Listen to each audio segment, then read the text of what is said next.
আজ আমি বানাবো পনির রেজালা রেসিপি। এটা গরম ভাত, পোলাও, ফ্রাইড রাইসের সাথে খেতে কিন্তু দুর্দান্ত লাগে। এখানে আমি ছোট একটা বাটিতে 3 চামচ কাজু নিয়েছি, 3 চামচ পোস্ত নিয়েছি আর 2 চামচ মতো কিশমিশ নিয়েছি। একটু গরম জলে ভিজিয়ে রেখে এটা আমি বেটে নিয়েছি।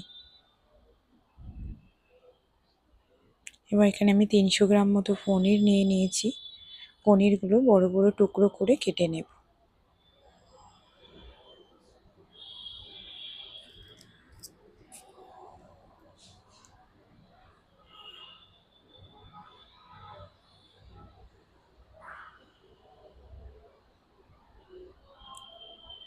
পনিরগুলোকে আমি টুকরো করে কেটে নিয়েছি। এবার এখানে আমি 2টো আলু টুকরো করে কেটে নেব। আপনার চাইলে আলুটা অ্যাভয়েড করতে পারেন।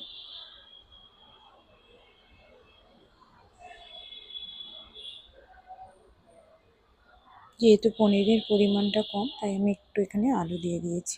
কড়াইতে একটু সাদা তেল দিয়ে আলুগুলোকে আমি ঢেকে ভেজে নেব।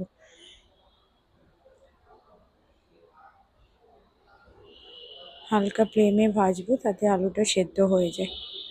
এখানে আলুটাকে আমি ভেজে তুলে নিয়েছি।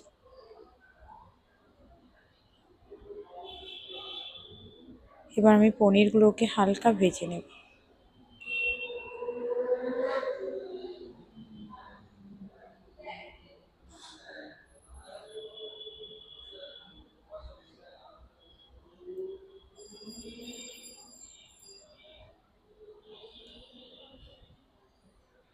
এবার ওই তেলের মধ্যে একটু গোটা জিরা, গোটা শুকনো লঙ্কা, একটু গোটা গরম মশলা আর কাজু কিশমিশ পোস্ত বানানো যে পেস্টটা দিয়ে দিলাম।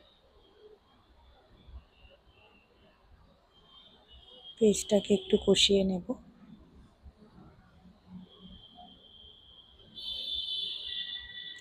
এবার ওর মধ্যে আমি 3 চামচ মতো ফ্যাটানো টক দই দিয়ে দিয়েছি। দিয়ে ভালো করে আমি মিক্সড করে নেব পেস্টটাকে।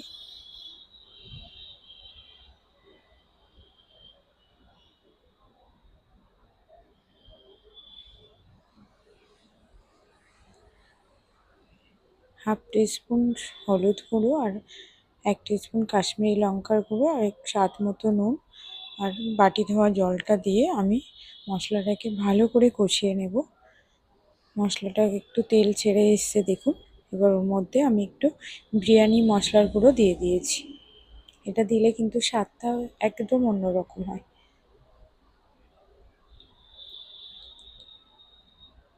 একটু নাড়াচাড়া করে আমি ওর মধ্যে গরম জল দিয়ে দিয়েছি গ্রেভিটার জন্য।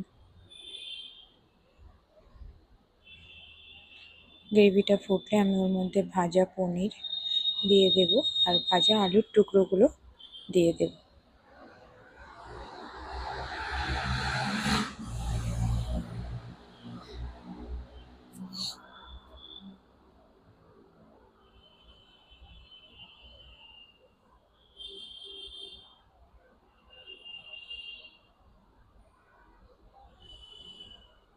এবার এর মধ্যে আমি 1 চামচ ঘি দিয়ে হালকা আঁচে 10 থেকে 15 মিনিট মতো ঢেকে নিয়ে রেডি হয়ে যাবে পনির রেজালা রেসিপি। দেখুন গ্রেভিটাও ঘন হয়ে গেছে। হ্যাঁ, এবার কিন্তু রেডি হয়ে গেছে। জাস্ট নাড়াচাড়া করে নামিয়ে নিলেই রেডি হয়ে যাবে। আলু দিয়ে পনিরের এই রেসিপিটা রুটি, পরোটা, গরম ভাত সাথে পরিবেশন করতে পারেন। ফ্রাইড রাইস বা পোলাওয়ের সাথে কিন্তু খেতে দুর্দান্ত লাগবে।